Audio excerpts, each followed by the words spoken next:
Hi, welcome back. I'm so glad you're here. I'm so glad you pushed that play button and you're choosing to spend some time with us. So appreciate it. Now, I got a question for you. What's the one pet that you've never gotten over? Do you remember like the most important pet that you had? The one that you'll never forget? Yeah, that was Yogi. Yeah. That was Yogi was the biggest fluff ball. He was a Pomeranian. Yeah. And he wasn't very nice either. He was kind of mean. He was fine with me, Connie. He was okay with you. I don't know, it's a few times he nipped at my Yeah, he nipped at heels. everybody though a little bit, but he was a great dog, man. I got him when he was a puppy, and we drove. I won't go into the whole detail, but anyway. You and Connie? Yeah, me and Connie picked him up together and brought him back. I think I paid like $400 for him or something like that back then. But he was a great dog, and it was really sad the way he passed away. But You took him, you used to always take him on car rides, I always remember. take him on car rides and do things together, and He loved to go in the car. yeah, he loved the car. Look out the things, stick his face out, and he was a great animal. I miss him to this day. Think about it. He died tragically. Do you want to tell the story? You want me to tell the story? Yeah, you tell it because it really bothers me when I tell it. What happened was it was Randy's granddaughter's birthday, and a bunch of us met at his house, and we were going to carpool. And Randy tells our brother Ted to go check the back door, the patio door, make sure it was locked and everything. So Ted goes in, and all of a sudden you hear Ted go, Randy, Yogi. And Randy just barrels into the house, and we're like, now what's going on? And then all of a sudden we just hear Randy screaming. And what had happened is Yogi, there's a fence around the pool, and somehow Yogi got through the fence and fell into the pool and drowned. So Randy was very devastated. And Randy also had been drinking, so it was heightened. You would think that Randy had lost his whole family, the way he was reacting. It was I thought the neighbors were going to call the police. This is how loud he was. He was throwing things. He was, you couldn't console him. His wife tried, Mom tried, I tried. Maggie, I think, our niece, I think was the only one that kind of was able to calm me down. But by then, I think you just passed out. I was just tired. I passed out tired of screaming. So we had to eventually, Connie and I told Connie, we can't leave, him laying here. We, on the diving board, we need to, get rid of him. So we ended up calling around. We found a vet that would take him and dispose of him, cremate him for us. Still got his ashes. Yeah, Randy lost it big time. Yeah, that was a tough one for me. And even when I think about it, it hurts my heart when I think about it. Yeah. Well, any animal that dies tragically like that, it hurts more, I think. Yeah. Especially when you love them that much. Yeah. It's really hard. You've had that happen to you. Yes, I did have a dog. Her name was Fling. She was a Great Dane. I got her when I was probably in junior high when I got her. And the reason I got her was I was seeing a therapist, and the therapist thought I had a lot of problems back then. And if you want to know all about it, you can go to Sheri, the very first episode, not on YouTube, but actual on your podcast app, and you'll hear all about it. And it is a hard episode to listen to, so just beware. Caution. So the therapist thought, since I was very closed off, I didn't talk to people. I kind of just stayed in my room.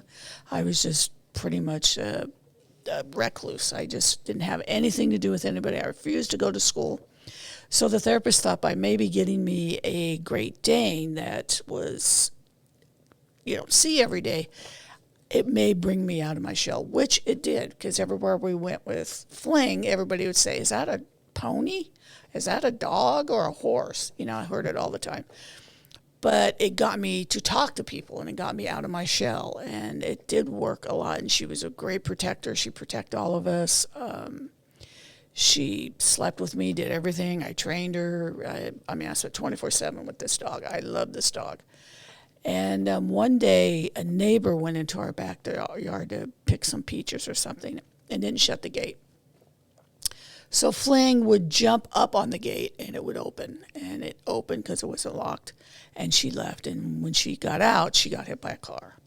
Now, she didn't die, but she ended up breaking her shoulder. So they had to put a plate on the shoulder to keep it together so it would heal. But because she was such a heavy dog, the plate kept breaking.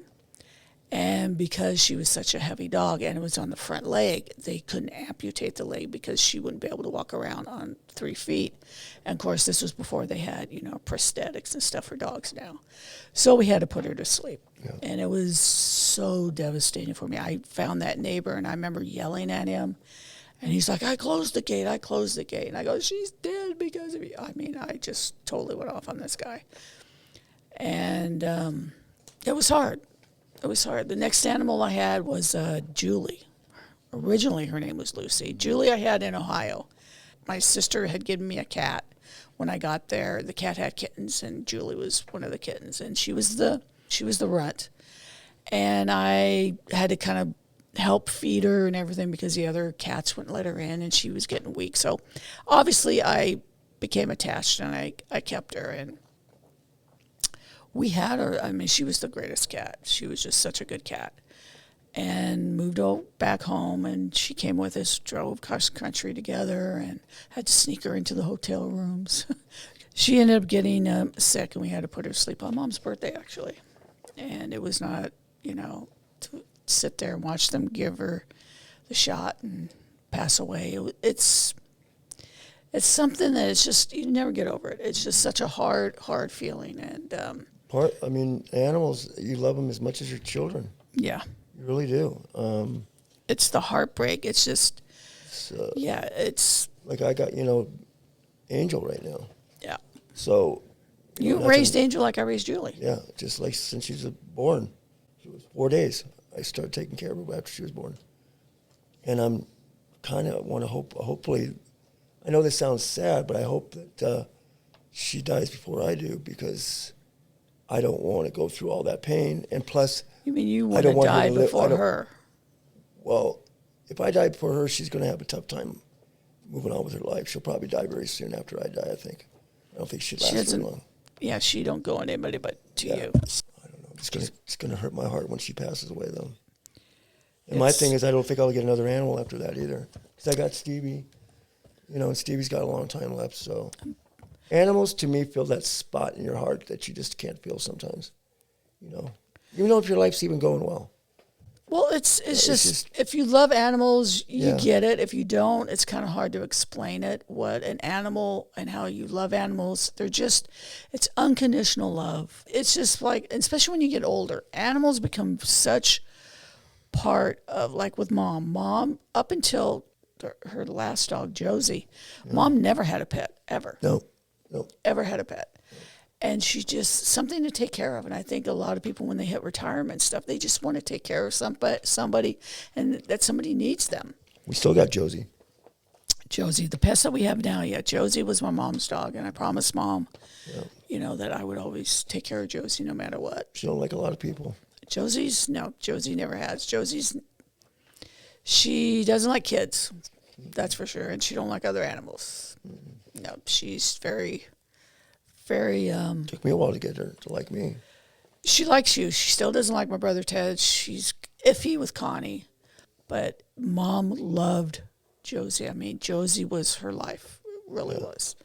Unfortunately, towards the end, she didn't remember Josie. But what was weird, even though she didn't remember Josie laid with her always. You would see Mom reach for her while she was sleeping and just pet her. Even though she didn't remember, but she still remembered that comfort from petting her. And so it's a purpose, it's a routine, it's an unconditional love, it's companionship, all that when you're in retirement. Yeah. So pets are so important. They really are, man. They're really a heartbeat of our lives. So before we go, and before you go, I would like you to leave a comment and tell me about the pet that you will never forget and why. That's why we're here, to share our lives, and hopefully you share yours with us, and that's our little community, so everybody can help each other.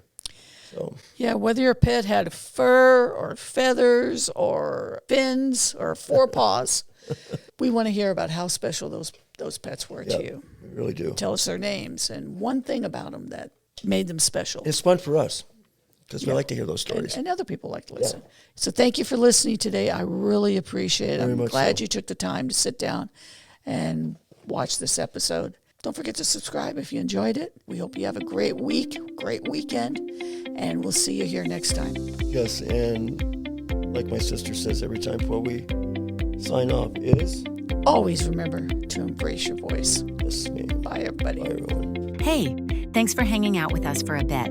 If this felt like your kind of conversation, go ahead and subscribe and follow. We'd love to have you back.